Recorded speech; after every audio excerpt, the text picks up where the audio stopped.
guys, this is Conor with Conquest HP, and this video is about why changing your food environment is more important than adopting a fad diet.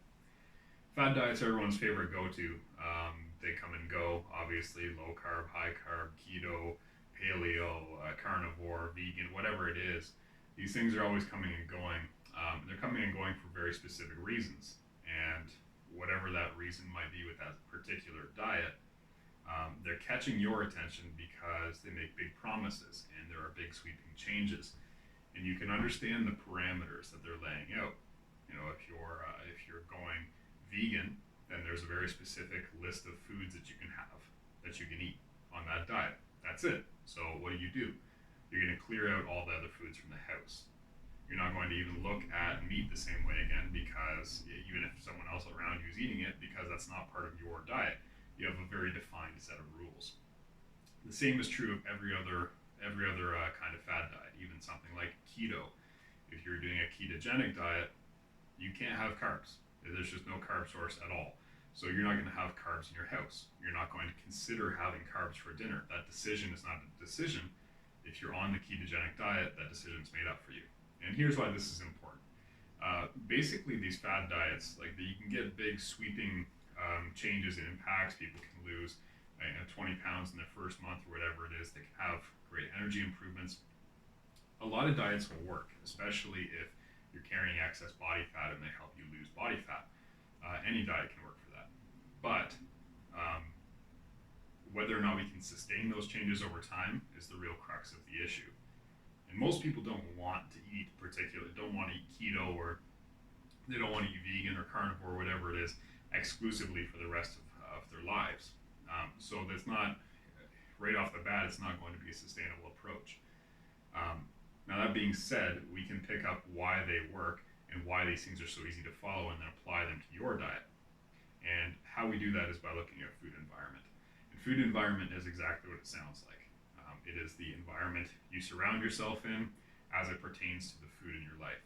So the foods in your cupboards, in your fridge, on your counter, in the break room at work, basically all the foods you see or can reach out and grab throughout the day and eat, that's your food environment.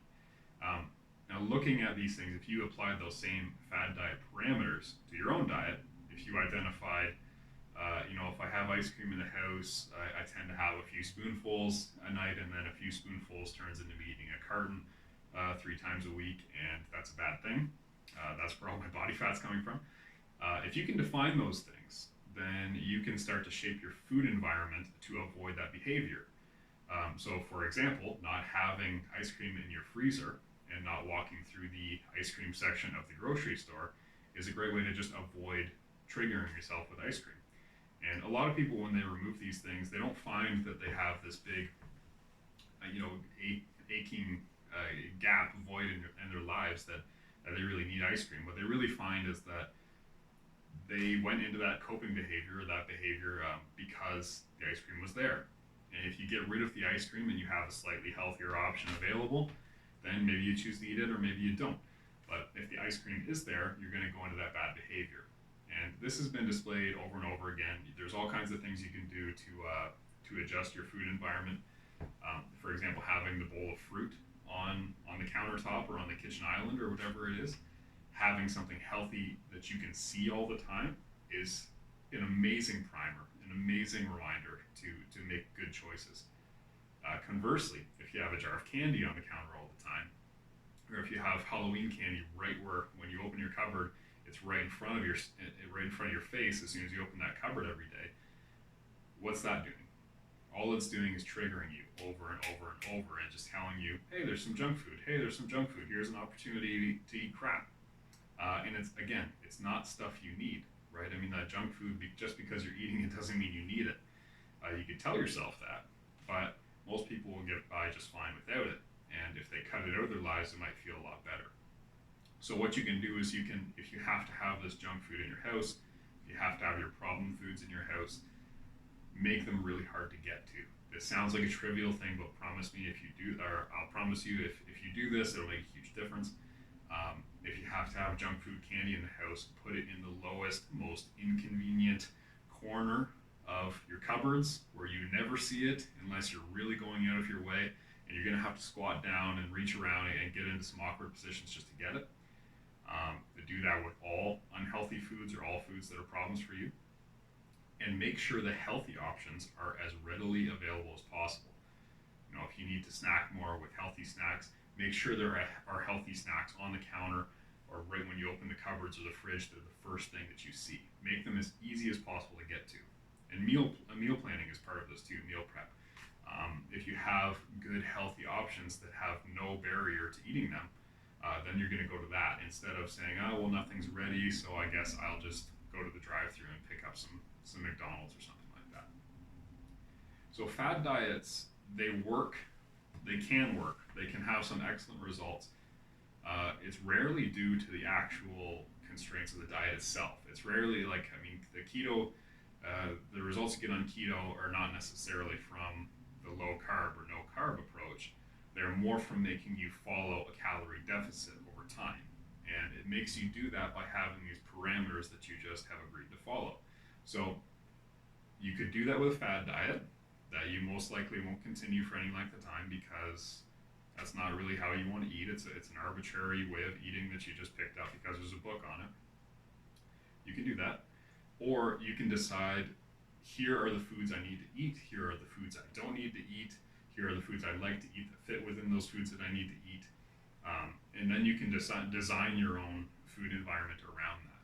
So how can I make it easier to eat the good foods? How can I make it easier to avoid the bad foods? If I do this enough, again, I will promise you, automatically you'll just go right into a calorie deficit, because if you're eating whole foods, you're eating good quality foods, you're not going to eat as many calories. That's true of everyone. If you're eating good whole foods, you have to go out of your way to get to a calorie surplus. You have to really try to overeat with those things. So just designing your food environment in that way, making sure the good choices are right in front of your face all the time, they're in your vision all the time, making sure the bad choices are as inaccessible as possible or out of your vision.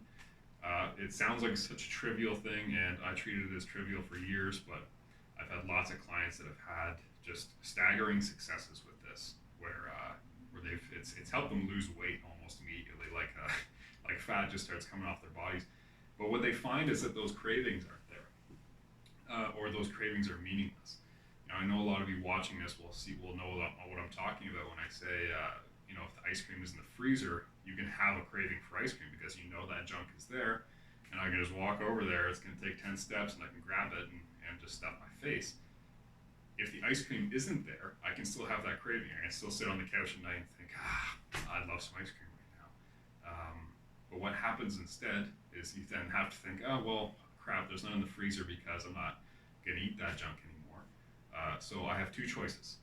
I can get over it and decide it's not that important to me, or I can go out to the store and pick some up.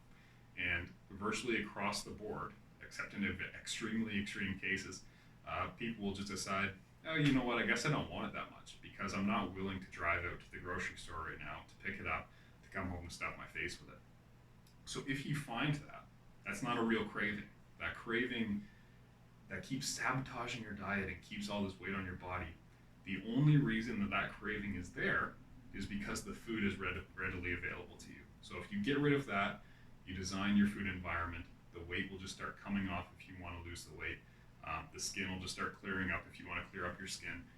All the benefits that you can get from your diet are going to be made much, much easier by just designing your food environment and starting there.